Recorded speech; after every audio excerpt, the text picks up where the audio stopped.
ഒരിക്കൽ ആയിഷ റളിയല്ലാഹു അൻഹ അവരുടെ സഹോദരന്റെ പെൺമക്കളെ വീട്ടിനരികിലൂടെ പോകുമ്പോൾ അവിടെ ഒരു ചെക്കൻ ഇരുന്നുകൊണ്ട് പാട്ട് പാടുന്നുണ്ട്.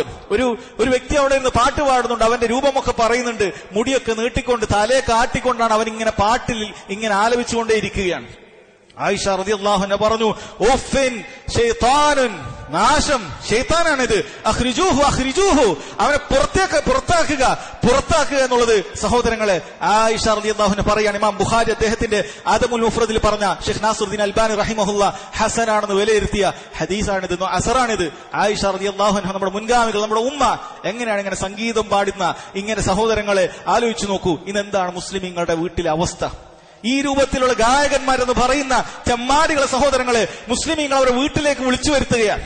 കല്യാണത്തിന് മുട്ടിപ്പാട്ടെന്നും അതുപോലെ സംഗീതങ്ങളെന്നും പറഞ്ഞുകൊണ്ട് സഹോദരങ്ങളെ ഡ്രമ്മുകളും മറ്റുമൊക്കെ വെച്ചുകൊണ്ട് ഇങ്ങനെ മുട്ടിപ്പാട്ട് പാടുന്നു. ഇതാ ചുറ്റും അവരുടെ ഹിജാബ് പോലും ധരിക്കാത്ത, സൗന്ദര്യം പോലും മറച്ചു വെക്കാത്ത സ്ത്രീകളോട് ഒരു ഒപ്പം കൂടിയിട്ട് കൈമുട്ടി കൊട്ടിപ്പാടിയിട്ട് ഇത്തരത്തിലുള്ള ആളുകൾ, ആ സഹോദരിമാർ, അല്ലാഹു സുബ്ഹാനഹു വ തആലയുടെ ഏറ്റവും തൃപ്തിപ്പെട്ട ആളുകളിൽപ്പെട്ട മുഹമ്മദ് സല്ലല്ലാഹു അലൈഹി വസല്ലമക്ക് ഈ ഭൂലോകരിൽ ഏറ്റവും ഇഷ്ടപ്പെട്ട ആയിഷ റളിയല്ലാഹു അൻഹ അവരെന്താണ് പറഞ്ഞിട്ടുള്ളത്? അവരെങ്ങാനും നിങ്ങളുടെ കല്യാണ വീട്ടിൽ വന്നിരുന്നെങ്കിൽ എന്തായിരിക്കും അവസ്ഥ? ഓഫിൻ ശൈത്താനുൻ എന്നാണ് അവർ പറഞ്ഞിട്ടുള്ളത്.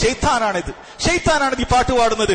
അഖ്രിജൂഹു എന്നാണ് അവർ പറഞ്ഞിട്ടുള്ളത്. നിങ്ങൾ ആയിഷ റളിയല്ലാഹു അൻഹ ഇഷ്ടപ്പെടുന്നവരാണ്, നിങ്ങൾ സ്വഹാബികളെ ഇഷ്ടപ്പെടുന്നവരാണോ, നബി സല്ലല്ലാഹു അലൈഹി വസല്ലം ഇഷ്ടപ്പെടുന്നവരാണോ എങ്കിൽ മനസ്സിലാക്കുക സഹോദരങ്ങളെ, വളരെ ഗൗരവമുള്ള കാര്യമാണ് ഈ പറയുന്നത്, ഈ ചെയ്യുന്നത്. ശരിക്കും മനസ്സിലാക്കണം. സംഗീതം എന്ന് പറയുന്നത് സഹോദരങ്ങളെ 4 മദ്ഹബുകളിലും വളരെ കൃത്യമായി മനസ്സിലാക്കുക. 4 മദ്ഹബുകളിലും അത് നിഷിദ്ധമാണെന്നുള്ളതിന് ഏകാഭിപ്രായമാണ്.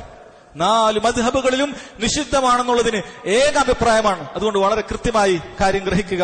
അല്ലാഹു സുബ്ഹാനഹു വ തആല തൗഫീഖ് ചെയ്യുമാറാകട്ടെ.